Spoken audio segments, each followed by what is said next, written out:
Good morning, all of you. Today I have to teach you law of insurance. I have defined in my previous lectures general insurance, miscellaneous insurance, group insurance, double insurance, and functions of insurance, insurable interest, outmost good faith, nomination, assignment, reinsurance, annuity, subrogation, warranty. What is the contract of marine insurance?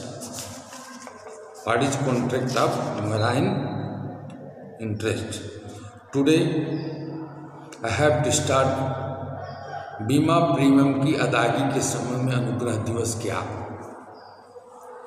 What is days of grace in payment of insurance premium? First of all, you have to understand grace of days of grace in payment of insurance premium. Days of grace in payment of insurance premium. प्रत्येक policy के अंतर्गत premium भुगतान की तिथि दी हुई होती है। जैसा कि आपको पता है कि जब कोई बीमा करते हैं और जिस तिथि से बीमा करते हैं उस तिथि का उसमें तिथि का दर्ज रहना अनिवार्य है। पॉलिसी में प्रीमियम भुगतान करने की तिथि पर प्रीमियम देना होता है, परंतु बीमाधारक कुछ कारणों से प्रीमियम भुगतान निश्चित तिथि पर नहीं कर पाता। बीमा धारक को प्रीमियम अदा करने के लिए अतिरिक्त अवधि की सुविधा दी जाती है। इस अतिरिक्त अवधि को अनुग्रह अवधि, अनुग्रह दिवस कहा जाता है। डेज ऑफ ग्रेस का शब्द जो है आपके सामने है। डेज ऑफ ग्रेस इसे कहते हैं अनुग्रह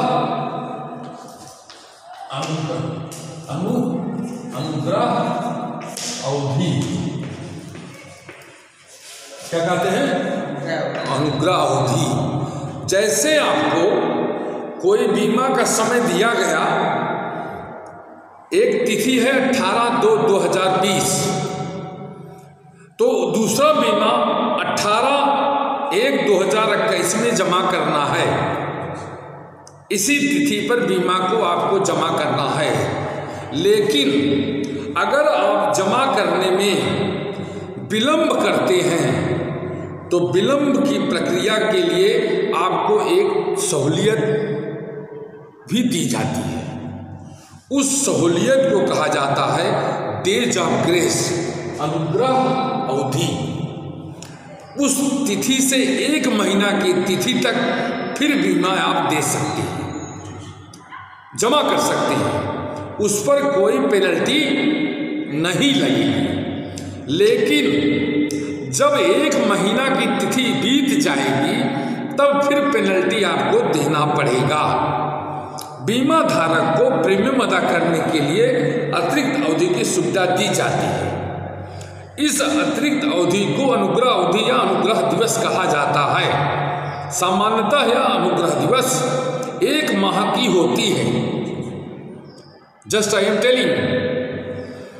परंतु वार्षिकी, छमाही और तिमाही प्रीमियम के लिए अनुग्रह दिवस 30 दिन से कम नहीं होता, जो मैं अभी थोड़ी देर पहले आपको बताया हूं। अनुग्रह दिवस के दौरान पॉलिसी सतत चलती रहती है। भले ही दे प्रीमियम अदा न किया गया हो, पॉलिसी डेथ नहीं होगी, पॉलिसी कंटिन्यू करेगी। उसमें इंटरेस्ट जोड़कर आपको जमा करना पड़ेगा। अनुग्रह दिवस के दौरान यदि बीमा धारक मर जाता है तब पॉलिसी की राशि में से देय प्रीमियम काट कर पूर्ण दावे की राशि का भुगतान कर दिया जाता है। अंडरस्टैंड? परंतु केवल वचन योजना में अनुग्रह दिवस का नियम लागू नहीं होता। नियोक्ता द्वारा वेतन उसमें से प्रीमियम काटने की तिथि से ही प्रीमियम भुगतान मान लिया जाता है। कोई दिक्कत समझ में आ गया होगा? डेज ऑफ ग्रेस है क्या? फिर चलिए चुकता पॉलिसी है क्या, आपको बताते हैं।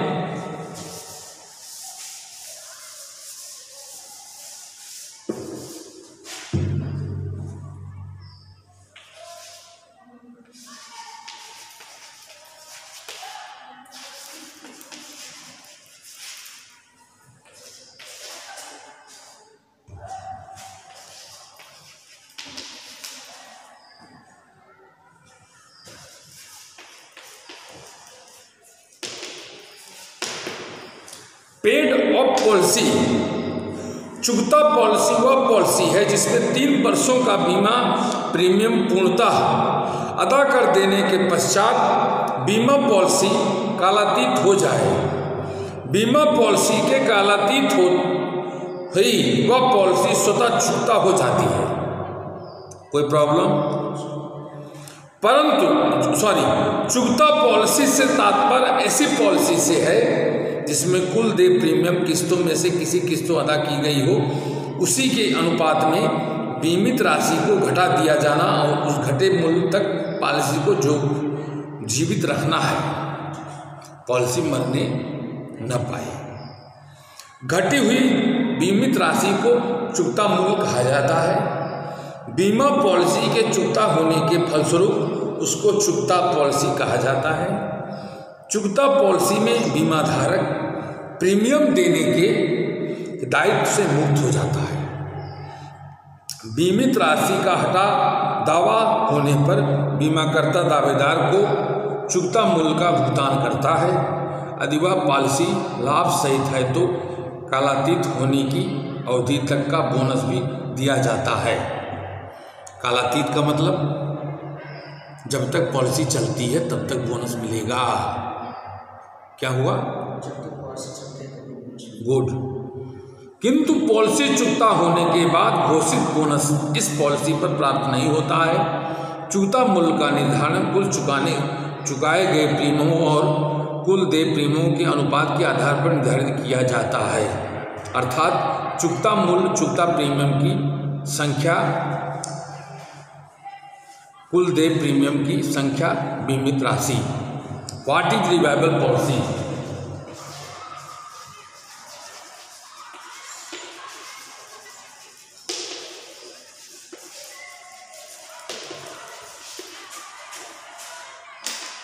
What is revival policy? बीमा धारक जब कोई पॉलिसी किसी बीमा कंपनी से लेता है तो उसको जारी रखने के लिए बीमा धारक को प्रीमियम देना होता है। यह प्रीमियम त्रैमासिक, छमाही, 3 महीने, 6 महीने, 1 साल। क्या क्या? 3 महीने, 6 महीने, 3 महीने, 6 महीने, 12 महीने, 3 महीने, 6 महीने, 1 साल होता है। कभी कभी ऐसा अवसर आता है जबकि बीमा धारक अपनी बीमित राशि के प्रीमियम को समय पर अदा नहीं कर पाता। यदि पॉलिसी धारक प्रथम 3 वर्ष के भीतर ही अपनी पॉलिसी नहीं चला जा पाता है तो बीमा धारक संपूर्ण प्रीमियम राशि से वंचित हो जाता है। यदि बीमा धारक अपना बीमा 3 वर्ष तक चला लेता है तथा उसके बाद बीमा किस्त का भुगतान किसी कारणवश नहीं कर पाता और पॉलिसी मृत्यु हो जाती है तो बीमा कंपनी धारक को पॉलिसी चलाने का एक अवसर देती है। इसे पॉलिसी पुनर्चलन कहते हैं। रिवाइवल, पुनर्चलन। अगर 3 वर्ष तक पॉलिसी चली होगी तो तब उसे पुनर्चलन पॉलिसी के अंतर्गत मान लिया जाएगा। लिस्ट।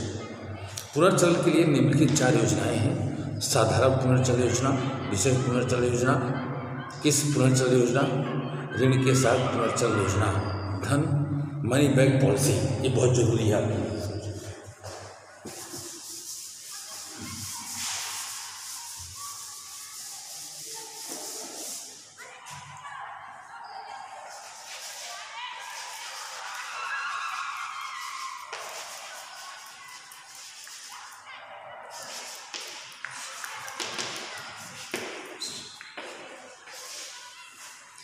मनी बैक पॉलिसी, धन वापसी पॉलिसी ऐसे व्यक्तियों के मध्य लोकप्रिय है जो बीमा अवधि में जीवित रखते हुए निश्चित समय दरों पर नकद धन पाना चाहते हैं। ऐसे बीमाधारक पॉलिसी अवधि में मृत्यु होने की दशा में अपने परिवार की सुरक्षा के लिए पूरी बीमित रकम अपने उत्तराधिकारियों के लिए सुरक्षित करने का इरादा भी रखता है। धन वापसी पॉलिसी की मुख्य विशेषता निम्नलिखित है। कम से कम 40,000 रुपये की बीमा धन पॉलिसी के लिए होनी चाहिए। कितनी बन जाएगी? 40,000। कितना? 40,000 की बीमा धन पॉलिसी होनी चाहिए। इसमें से बीमा अवधि 20 से 25 साल।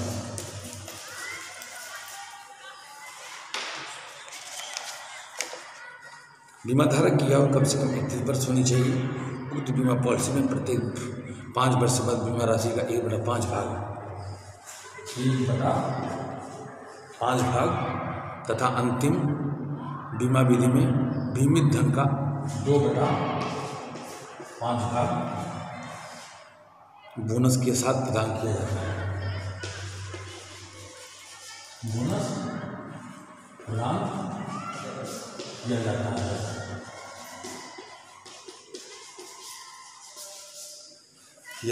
है।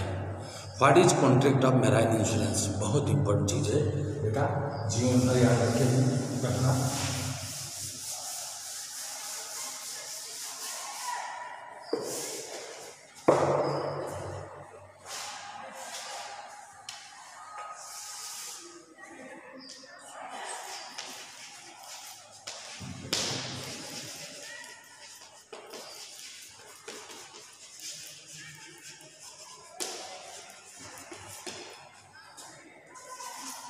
अब देखिए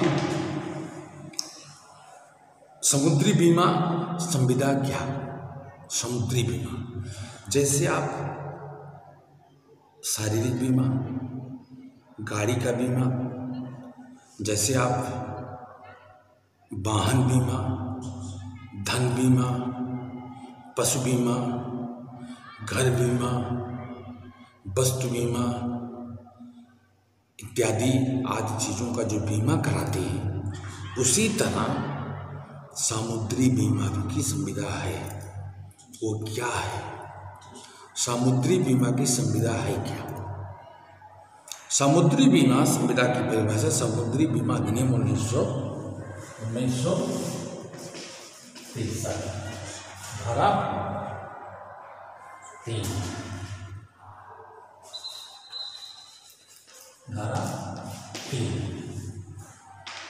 में प्रावधानित है।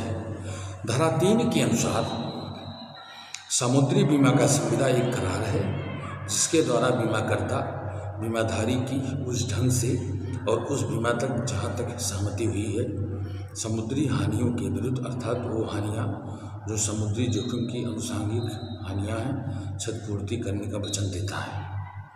समुद्री बीमा की उपरोक्त परिभाषा के विश्लेषण से समुद्री बीमा संविदा के निम्नलिखित आवश्यक तत्व प्राप्त होता है। समुद्री बीमा संविदा का करार बीमाधारक की क्षतिपूर्ति सहमति की सीमा तक करने के लिए होता है। समुद्री बीमा संविदा में क्षतिपूर्ति समुद्री हानियों के लिए दिया जाता है। समुद्री बीमा संविदा में क्षतिपूर्ति के लिए जिम्मेदारी बीमाकर्ता पर होती है। जैसे अब इसको आप थोड़ा सा समझने का प्रयास करिएगा। समझने का प्रयास ये करिए कि आपने जैसे समुद्र का यात्रा करते हैं, टाइटैनिक पिक्चर देखा है आपने? टाइटैनिक पिक्चर में जो लोग जितने राजा महाराजा बड़े लोग थे वो यात्रा करते थे, तो उन सब का बीमा हुआ था। अगर आप यात्रा समुद्र की या जहाज की कोई नौकरी करते हैं तो बीमा हो जाता है। मृत्यु अगर होगी तो आपको कई गुना उसका धन मिलेगा। उसी तरह होता है समुद्री बीमा।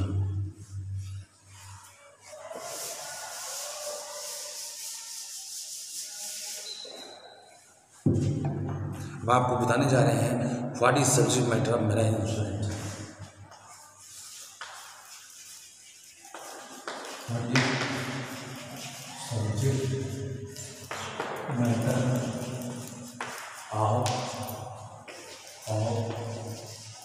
मैराइन इंश्योरेंस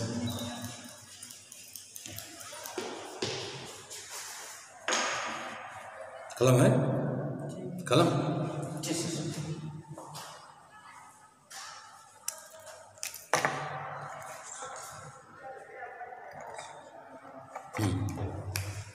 ठीक। सब्जेक्ट मैटर आप मैराइन इंश्योरेंस में बड़ा समझने की कोशिश ही करिए। समुद्री बीमा की विषय वस्तु इसके प्रकारों पर निर्भर करता है। मुख्य रूप से समुद्री बीमा निम्नलिखित प्रकार का होता है।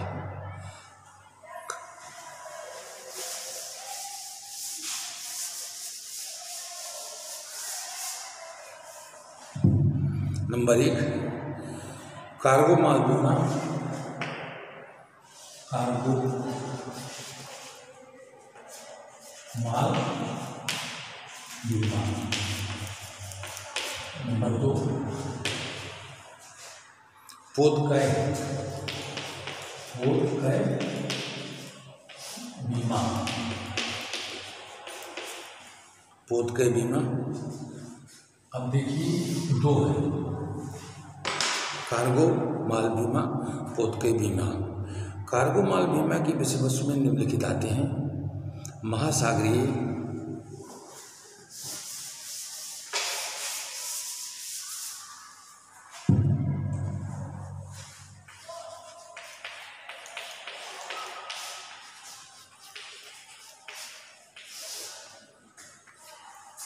कार्गो माल बीमा में कौन कौन सी चीज आती है? महासागरीय पोत, महासागरीय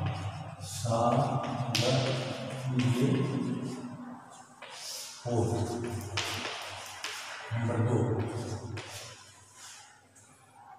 स्टीमर, जो बताया था, स्टीमर, सेलिंग,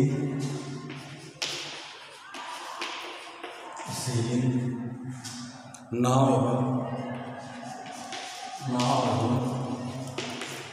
एवं यंत्रीकृत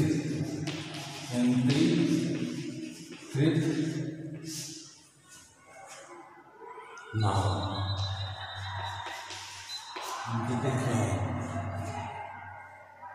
अंतर्देशीय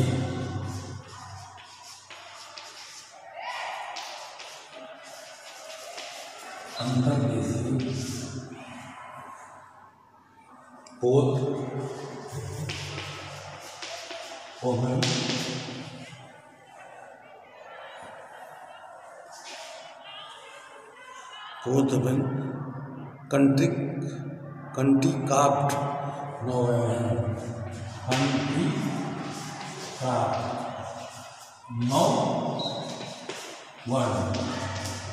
कंट्रीक्राफ्ट नौवन। रेल, सड़क एवं वायुमार्ग या डाक द्वारा माल परिवहन। डाक से भी आता है समुद्र से, ये समझ लीजिए। तो कार्गो माल बीमा की विषय वस्तु में निम्नलिखित चीज़ें आती हैं, निम्नलिखित बातें आती हैं। महासागरीय पोत, स्टीमर, सेलिंग, नाव एवं यंत्रीकृत नाव। अंतर्देशीय पोत एवं कंट्रीक्राफ्ट नौवन। रेल, सड़क एवं वायुमार्ग, डाक द्वारा माल परिवर्तन। पोतकय बीमा की विषय वस्तु निम्नलिखित है, इसको ध्यान से पढ़िए। कार्गो हो गया,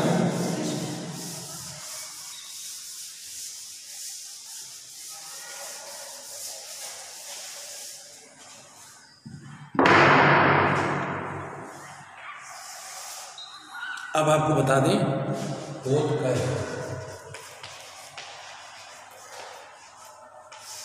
पोतकय बीमा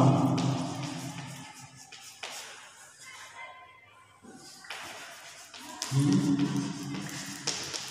विषय वस्तु। पोतकय बीमा की विषय वस्तु। सब प्रकार के जहाज क्या आते हैं? सब प्रकार के जहाज।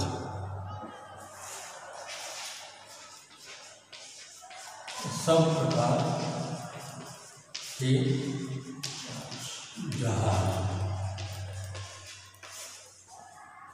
नंबर 2 मछुआरी जहाज। भाई जो मछुआरा मछली मारता है, अगर वो मरेगा तो बीमा होगा ना। मछुआरी जहाज। नंबर 3 ट्रेजर,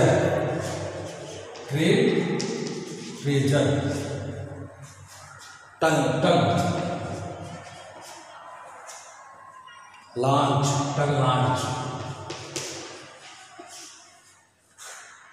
लाइटर एवं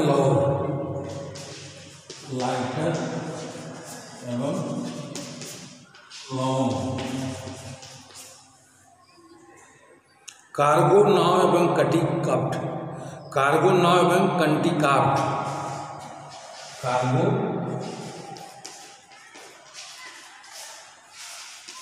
नाव एवं कंटिकाफ्ट,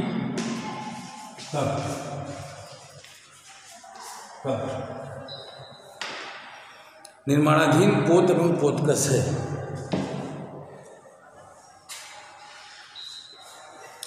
निर्माणाधीन पोत एवं पोतकय, निर्माणाधीन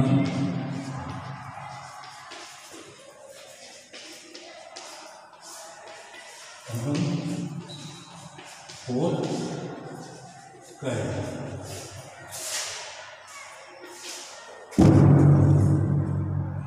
मशीनरी वस्तु सामग्री एवं अन्य वस्तुएं आदि, machinery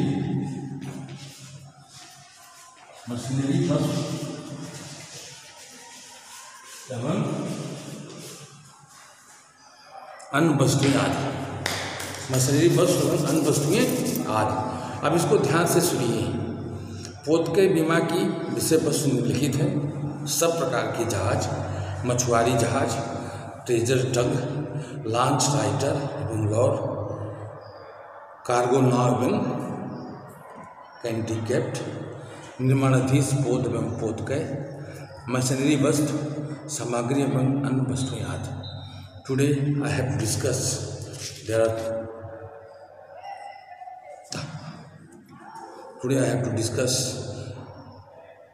three and four topics: days of grace, paid up policy, revival of policy, money back of policy, contract of marine insurance, subject matter of marine insurance. It has the most important essential exam point of view. Thank you all of you. God bless you. 10 minutes का बेटा।